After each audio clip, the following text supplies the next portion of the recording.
Magandang hapon po mga ka-hunter. Kumusta po kayong lahat dyan? Lalo po yung mga sumusubaybay sa aking mga binibigay ng mga video. Maraming salamat po sa inyo mga ka-hunter. Lalo ng mga baguhan po ngayon mga ka-hunter at mga bago kong mga subscriber.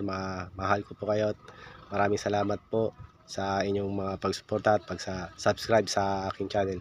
Medyo matagal-tagal din po tayong di nag-content mga ka-hunter kasi busy po tayo sa ating trabaho. At eto, kagaling lang din natin sa sakit kaya nakapagpahinga po tayo at medyo hirap pa tayo magsalita. Gagaling lang natin sa sagnat mga ka-hunter. 2 linggo tayo nagkasakit gawa lang sa panahon, init ulan, talagang lagnat ang inaabot. Ito nga pala mga ka-hunter, pag-uusapan natin tungkol sa 4 na variant ng 2014 kasi may bagong variant na lumabas na 2014 na wala po sa record ng ating numista. Ito ba yung ating alamin kung ito po ay isang rare o napabilang o talagang isang variant na sa ngayon. Ito mga ka-hunter ang ating pag-aaralan. Ang unang variant kasi sa numista nga pala naka-record lang 3 variant lang mga ka-hunter. And ito meron tayo kasing nakita na isang variant na wala sa numista. Ang unang variant nga pala na nakalista sa numista ng 2014, ito po ay 2014 na reverse die 1. Ayan, ay reverse die 2, sorry. Reverse die 2 mga ka-hunter. Ayan ang unang record sa numista. Yung reverse die 2 na yan. Ayan ang unang nakarecord sa ating numista. At ang pangalawa naman mga ka-hunter na nakarecord sa numista na 2014 ay ito pong 2014 na reverse 3. Yan mga ka-hunter, reverse 3. Lalo na po sa mga baguhan pa lang na nag-aaral na nag-hunt at gustong mag-hunt ng ating mga mag-collect ng mga barya na baguhan po. Ito ay para sa inyo lang po itong video na ito. Yung unang-una po na variant ng 2014 ay reverse 2. Ngayon naman po ay reverse 3. Makikita nyo po ang pagkakaiba ng reverse 3 dahil dito po sa cogwheel at sa inner circle.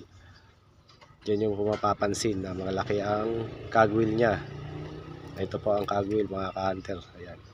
Yung parang ano na yan, manibela ng barko. Ayan.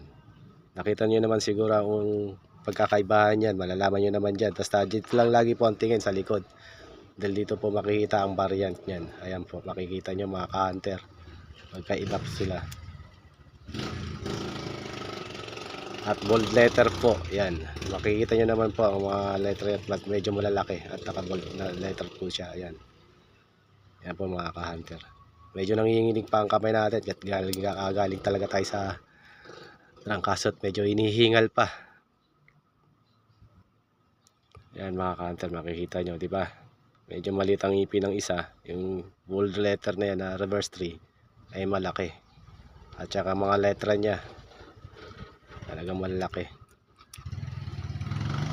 Yan. Ayun ang pangalawang variant ng ating 2014 mga ka-hunter. Reverse 3 bold letter. At yung pangatlong variant naman mga ka-hunter ay eto, 2014 bold letter na frosted po, tawag dyan, frosted. Ayan po, nakikita nyo po yung frost na yan. Yan, mga ka-hunter, yung parang yellow na yan na umiilaw, na umiikot sa ating barya, yan, frosted. Kabilaan po yan, pag sinabi pong frosted, kabilaan po yan mga ka-hunter. Ito po ang pangatlong variant. Yan. Sa ngayon po, may hirap po hanapin yung ganitong variant sa 2014. Medyo semi-hard to find na rin siya nga sa ngayon mga ka-hunter. Ayan mga ka-hunter, makikita nyo. Yung umiikot na yan, na parang yellow na yan, parang naka-frozen. Ayan mga ka-hunter, yan. Yung pangalawang bold letter natin mga ka-hunter ay wala, di ba? Wala siyang umiikot na, ayan, wala siyang ano, wala.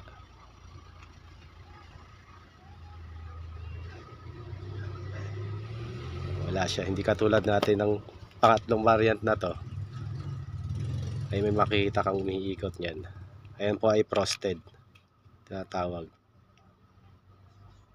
At yung sinasabi ko nga palang pang-apat na variant ng 2014 na wala po sa Numista ay ito po. Makikita nyo sa harap, wala po siyang frost.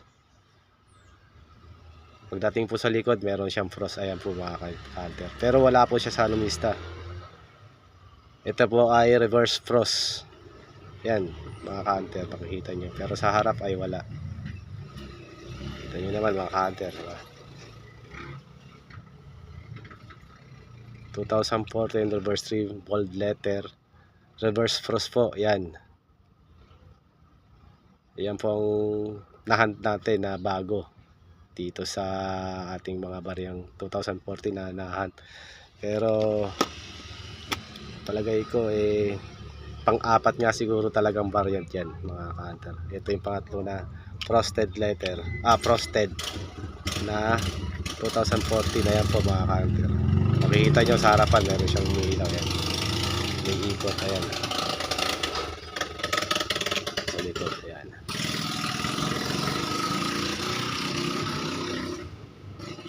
Hindi katulad ng isa mga ka-hunter, wala man lang na ganitong cross na ganyan na may ikot na ganyan. Ayun, ayun o, mga ka-hunter, ayan.